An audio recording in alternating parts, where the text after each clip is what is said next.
Joining me now is Illinois Democratic Senator Dick Durbin. He's the #2 Democrat in the Senate with the task of whipping the votes on this. To the best of your knowledge, where do things stand right now? The congressman laid out a lot of the key planks of this. It's not entirely shocking. He said it's a clean CR, farm bill extension, disaster relief is in there. The debt ceiling will be kicked at least until January of 2027 is my understanding.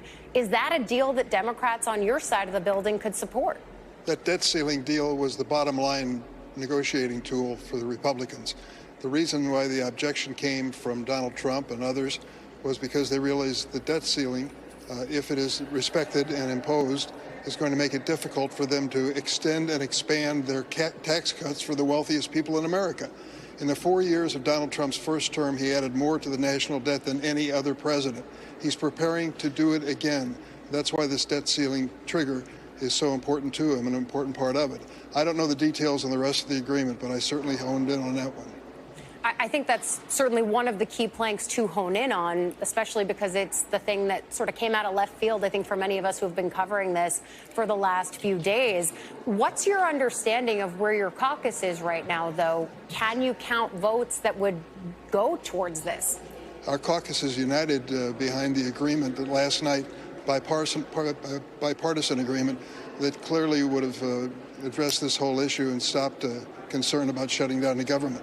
Now we have a new proposal that's not even 60 minutes old, and we haven't had a chance to take a close look at it.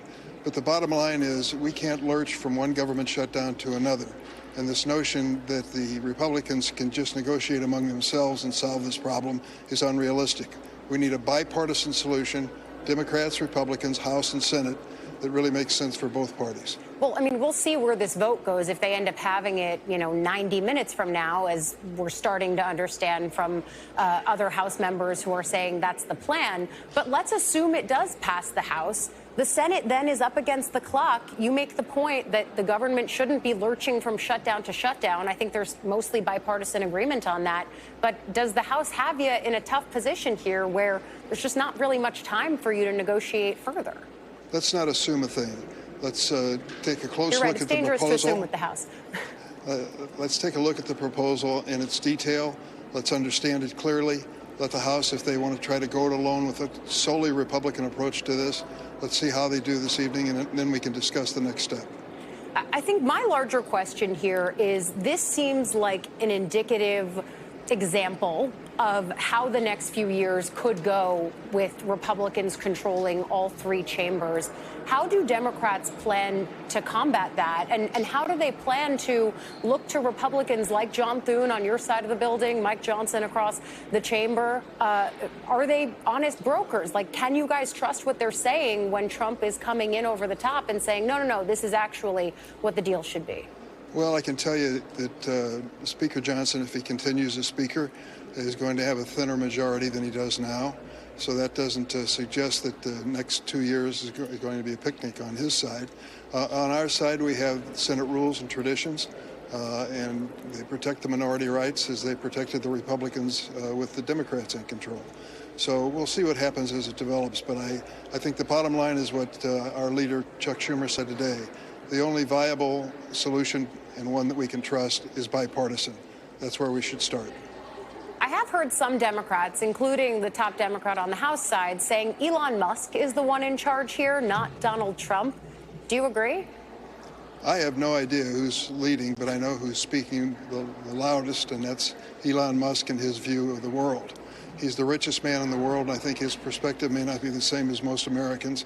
But if the Republicans want to choose him as their leader, that's their decision. But are you concerned about the amount of power that he seems to be wielding here? Of course. This man was not elected to anything. In fact, he has leaned on the government when his business was facing bankruptcy in 2010 and borrowed over $400 million from the Obama administration to stay in business. So there was a time when he depended on government and its largesse to keep his company moving forward. Can I ask where you think this goes from here? I think many of us were waiting on the speaker to say, OK, we have a deal. We'll see what happens on the House side. But when I hear you say the only way forward is a bipartisan way forward, certainly that's true from a vote counting perspective. But when I look at what's in this deal, I mean, do you still think the government is going to shut down? Is it good enough that Republicans have a deal? Listen, the craziest idea I've heard is shutting down the government a week before Christmas. Merry Christmas, America. I'm sorry that plane's not going to be taken off that you planned on seeing your family with. That's the sort of thing that's irresponsible. It's chaotic. The American people don't want that. They want to see both parties working together to solve problems. I think that's the bottom line. So do you think Schumer just proceeds and puts the old CR deal on the floor? I mean, I know the bill has to originate in the House, but... Let's not assume a thing until the House actually votes on a proposal, one that we've studied carefully. Well, we'll be looking for you about an hour and a half from now in the halls then, Senator Dick Durbin, to react to whatever the House has decided to do. But thank you for joining us in the meantime. Thanks, Ellie.